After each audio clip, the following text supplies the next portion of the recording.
এদিন রাতে গোপন সূত্রে খবর পেয়ে টিটাগড় থানার পুলিশ আহমেদ আলী ওরফে চুনুয়া, সাদ্দাম হোসেন, মোহাম্মদ মনসুর, মোহাম্মদ আলী ওরফে মুন্না ও তৃণমূল কাউন্সিলরের দাদা তথা তৃণমূল নেতা খুররামকে আটক করে। এরপর এদের জিজ্ঞাসাবাদ করে এদের কাছ থেকে একটি বেআইনি আগ্নেয়াস্ত্র উদ্ধার করে পুলিশ। এদের বিরুদ্ধে টিটাগড় থানায় 253/25 ধারা 25/27 অস্ত্র আইনের ধারা 61(2)(3)(5) ভারতীয় আইনে সংবিধানের ধারায় মামলা দায়ের করে। ধৃত এই 5 জনকেই আজ ব্যারাকপুর আদালতে পাঠানো হয়েছে। পুলিশের পক্ষ থেকে তদন্তের স্বার্থে নিজেদের হেফাজতে নেবার আর্জি জানানো হয়েছে। গ্রেফতার হওয়া তৃণমূল নেতা খুররাম এই প্রসঙ্গে কোনো মন্তব্য করতে চাননি।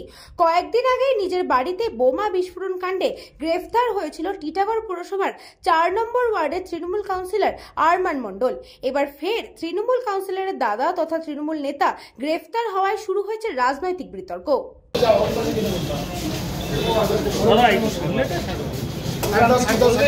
কিছু বলবে? দল কি পাশে আছে তোমার? দল কি পাশে? উত্তম তুমি ওই পাশে বসে যাও। হ্যাঁ, আমিও শুনলাম যে কোনো আমসাম ছিল, সেটা প্রশাসন আরেস্ট করেছে, প্রশাসনের কাজ করেছে। কাউন্সিলর তো আলাদা ভাই, কাউন্সিলরের কথা কাজ করছে, কাউন্সিলরের দাদা কি করছে সেটা তো দেখা দরকার নেই। ছবি তো অনেকের সাথে অনেকের হয়, এবার ওনার ছবি তো অর্জুন সিং এর সাথে আছে, তাহলে উনি কোন দল করতেন? আমি যতটুকু জানি উনি কোনো দল করতেন না, কোনো দলের সাথে। কৃষ্ণা পালিতের রিপোর্ট, নিউজ বঙ্গ টাইম। এই খবরটি নিবেদন করছে স্বামী বিবেকানন্দ ইউনিভার্সিটি, আপনার সন্তানের স্বপ্নের ভবিষ্যৎ গড়ে তোলার একমাত্র সঠিক ঠিকানা।